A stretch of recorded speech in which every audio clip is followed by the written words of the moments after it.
Lockdown के चलते पूरे देश भर में पैसेंजर ट्रेनें बंद हैं और इसी के चलते हम कह सकते हैं प्लेटफार्म और स्टेशन पूरी तरीके से सूने हैं। और इन स्टेशनों और प्लेटफार्म पर लगने वाले तमाम खान पान के ठेले और हम कह सकते हैं इसी तरीके से खोमचों की कहीं ना कहीं परेशानी बढ़ती जा रही है। रेलवे स्टेशनों पर स्टॉल, ट्रॉली, खोमचा, ट्रे इत्यादि के माध्यम से जो लाइसेंसी वेंडर्स काम करते हैं, लॉकडाउन की वजह से टोटल सब कुछ बंद है और लोग अपने घरों में बैठे हुए हैं। प्रधानमंत्री की अपील का पूरी तरह से पालन कर रहे हैं, लेकिन इसके साथ साथ कुछ समस्याएं खड़ी हुई हैं। वो समस्या ये है कि माननीय प्रधानमंत्री जी की अपील पर जो हमारे वेंडर्स भाई हैं, स्टाफ हैं, वो सब हमारे पास हैं। उनका खाना खर्चा की हम लोग पूरी व्यवस्था कर रहे हैं। दूसरा ये है कि जो हमारे पास माल भरे हुए हैं वो कुछ एक्सपायरी डेट के हो रहे हैं, कुछ ख़राब हो जा रहा है, तो वो आर्थिक नुकसान उठाना पड़ रहा है। इसके साथ साथ देखा जाए कि हमें अपने परिवार चलाने के लिए कुछ आर्थिक ज़रूरत है, वो भी इस समय सब बंद है। इसलिए हमने अखिल भारतीय रेलवे खान पान लाइसेंसीज वेलफेयर एसोसिएशन के अध्यक्ष के नाते माननीय रेल मंत्री जी और चेयरमैन रेलवे बोर्ड को पत्र लिखकर ये मांग की थी कि स्टॉलों पर जो लाइसेंस फीस है उसके ऊपर 18% GST लगा हुआ है। ये दोनों चीज़ें लॉकडाउन की वजह से तुरंत समाप्त कर देना चाहिए, क्योंकि लाइसेंस फीस का जो फार्मूला है वो 10 पॉइंट फार्मूला है। उसमें नंबर ऑफ ट्रेन्स है, नंबर ऑफ पैसेंजर्स है, नंबर ऑफ लोकेशंस है, ऐसी बहुत सारी 10 चीज़ें हैं।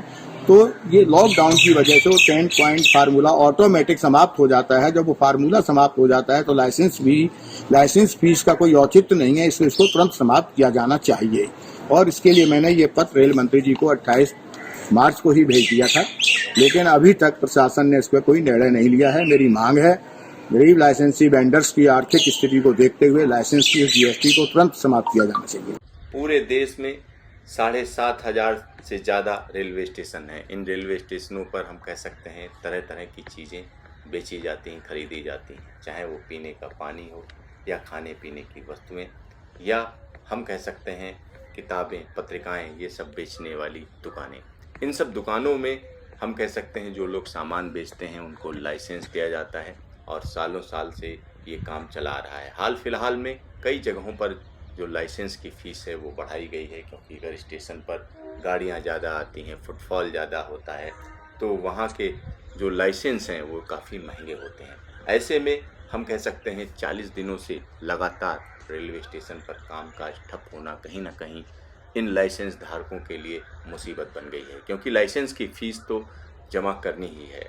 ऐसे में इन लोगों ने कहीं ना कहीं रेल मंत्रालय से ये गुजारिश की है कि इस फ़ीस को माफ़ किया जाए, यानी जिस दौरान जो है लॉकडाउन रहा है उस दौरान वो अगर लाइसेंस फ़ी देते हैं, साथ ही साथ 18% की GST देते हैं, तो ये कहीं ना कहीं जायज़ नहीं है। नई दिल्ली जैसे रेलवे स्टेशनों की अगर हम बात करें तो यहाँ लगने वाले तमाम दुकानों और ठेलों की अगर हम बात करते हैं तो उनकी फ़ीस हम कह सकते हैं लाखों में जाती है।